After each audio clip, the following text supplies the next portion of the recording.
Welcome to Yahoo Finance's special preview of the inauguration of President-elect Joe Biden. I'm Shauna Smith. And I'm Adam Shapiro. President-elect Biden is set to be sworn in tomorrow. Yahoo News reporter Brittany Shepard is in Washington, D.C. And Brittany, with the eyes of the nation on D.C., help us set the scene for all of us. What's going on at the Capitol in preparation for tomorrow's events and what you've witnessed. Well, guys, I've lived here for almost a decade, and I haven't seen a city so wrapped and tense. I was at the Capitol for a few hours this morning, and it is hard to describe just how expansive this new security perimeter that the Secret Service and the D.C. police and so many local authorities have put in to enable the safety of Joe Biden, all the other political folks in his orbit, and of course, the safety of the press and the first responders who will be attending the inauguration tomorrow. Even when I was walking inside of the Capitol, I saw hundreds and hundreds of National Guard members sleeping on each other. And when I was speaking to them, they said they were happy to help, but they were there awake for 24, 40 hours at a time just to ensure that nothing like what happened last week, the insurrection on the Capitol, will happen again. I mean, all eyes are on Joe Biden. He is about to land or just landed at Joint Base Andrews from Delaware.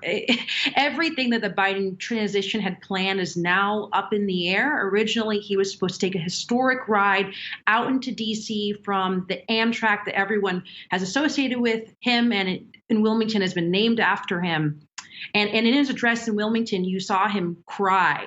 You rarely see him break emotion like that. Maybe sometimes he gets hot under the collar, but he tries to be a very even keel, even tempered person. Even he couldn't hold back kind of all the emotions that were on him. And he's entering D.C. at not just a time of tense political division. I think that speaks for itself, but also this heightened amount of coronavirus infections and deaths.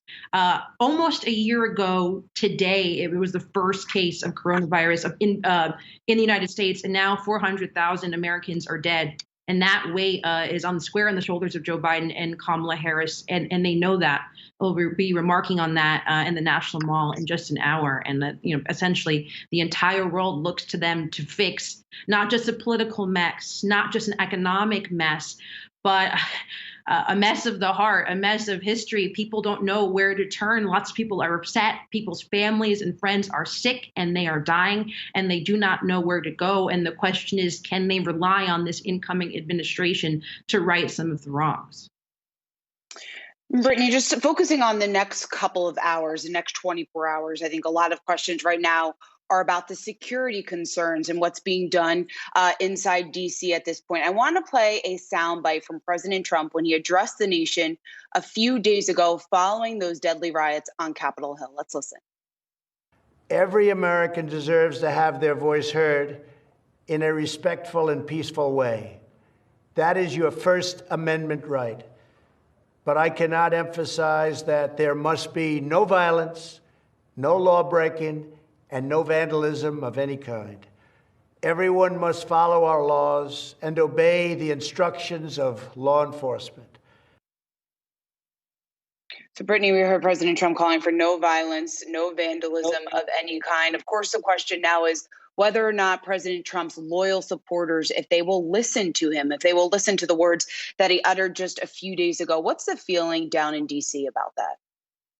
Well, if any protesters wanted to get violent or get into D.C., it'd be very difficult. Many of the bridges just to get in the city are shut down. All of downtown is inaccessible. Every building you could think of, restaurants, CVS's, grocery stores, they are boarded up. And there is a Secret Service member at every Starbucks, essentially. It's going to be very difficult. But it kind of feels a bit like the eye of the storm, that at any minute things could pop off if they wanted to. If protests in either direction wanted to happen tomorrow, they would have to be quite far from the Capitol and the White House, because the city and the District of Columbia has made it very difficult for even people who live here to get to their own homes. In fact, people who live on Capitol Hill have to show proof of residence just to get on the streets. Folks here are taking it very seriously. But there's always kind of a lingering threat that things could go wrong. I mean, for all of the signs that we knew about last week, still, the entire district was taken by surprise at just the scope and the scale. But I will say it's difficult to see how something on the same level of what happened last week could happen here, just the sheer number of troops on the street. I remember telling my editor just a few hours ago, it felt like I was living in a war zone. It felt like it was in the Middle East doing Middle East reporting, which is bizarre when you think you're covering an inauguration. You're going to be going to inaugural balls and at parades, all that festivities, all of that feeling of goodwill, jocular nature, that's completely gone. But we feel safe. We feel safe, but anything can happen. Anything can happen. All right. Thanks so much, Brittany.